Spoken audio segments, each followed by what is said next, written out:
पारू, तू मला सांग, तुझ्या मनात आदित्यबद्दल मैत्री व्यतिरिक्त काही भावना आहेत का?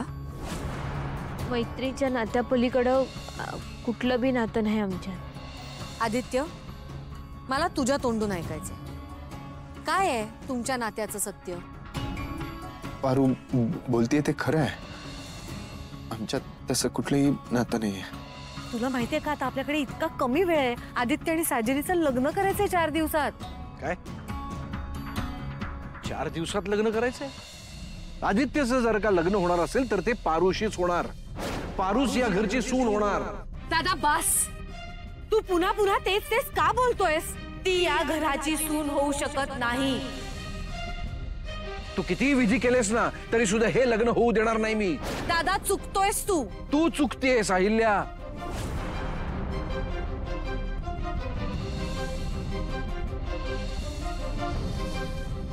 पारू, हे विधी सुरू आहेत, इतकं आनंदाचं वातावरण आहे, पण ह्या सगळ्यात माझा भाऊच नाहीये.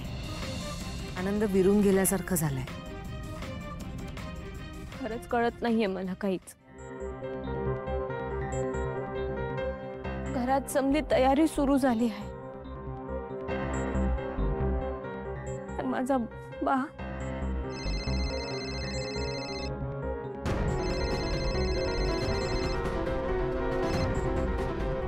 हॅलो, कशी चालली तयारी? तुम्ही असं का करताय?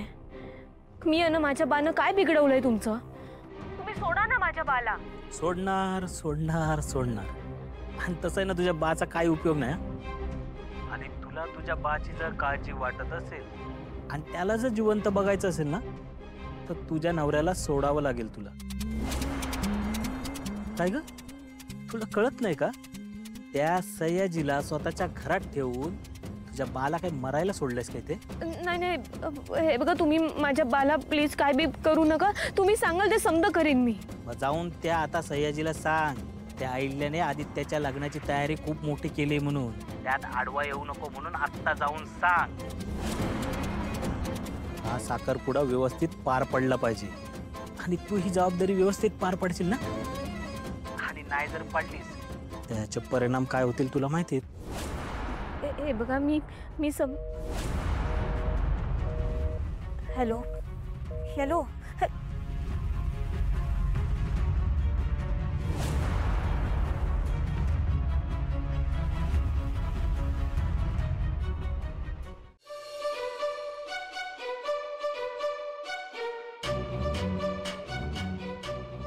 पारू, मला इतकी मज्जा येते ना तुझं असं पडलेलं थोबाड इकडून तिकडे फिरताना बघून.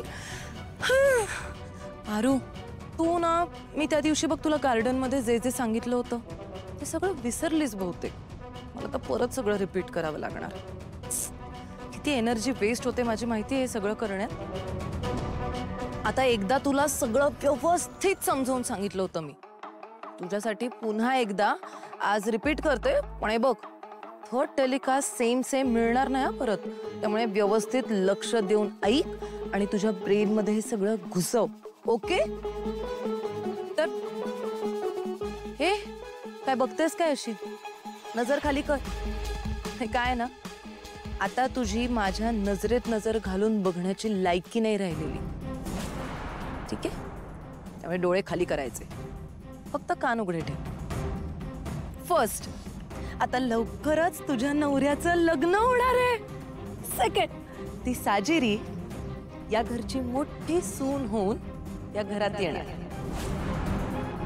थर्ड, त्या आदित्याने तुला उगाच नादाला लावलं, तुझ्यासोबत टाइमपास केला. बघ ना, तुझ्यावर प्रेम आहे असं सांगून जेव्हा ऍक्च्युअली बायको निवडण्याची वेळ आली, लग्न करण्याची वेळ आली, तेव्हा या घराण्याला शोभेल अशी, त्याच्या आई, तुझ्या देवी आईला आवडेल अशी, त्यांच्या क्लासला शोभून दिसेल अशी मुलगी शोधून तिचीच निवड केली. चौथं, तू मोलकरीण होतीस, मोलकरीण आहेस आणि कायम मोलकरीणच राहणार. तुम्ही गरीबडे तुमची नेहमी लायकी विसरता आणि उगाच मोठमोठी स्वप्न बघत बसता आणि मग असं थोबाडावर आपटता. पुढचा मुद्दा आहे ना तर थोडासा नवीन आहे. नीट ऐका. आता ती साजिरी या घरची सून होऊन या घरात येईल. मग तुझ्यासाठी अजून एक मॅडम असणार, तुझी चमचेगिरी करायला, जी नेहमी करत असतेस ना या घरातल्यांची. आणि मग पारू, त्या मॅडमची खरकटी भांडी तुला घासावी लागणार, तिचे युज्ड क्लोथ्स ते वॉश करावे लागणार, तिच्या चपला उचलाव्या लागणार.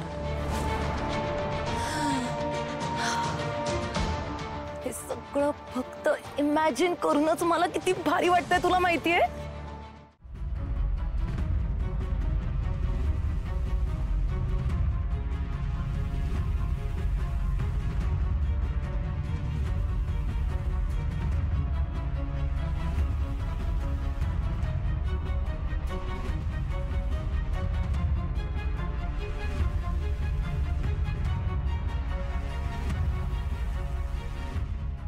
दादा, आज चल, आपण आत बसून व्यवस्थित शांतपणे बोलूया. नाही अहिल्या, जोवर तू या लग्नातून माघार घेणार नाहीस तोवर मी तुझ्याशी बोलणार नाही. दादा,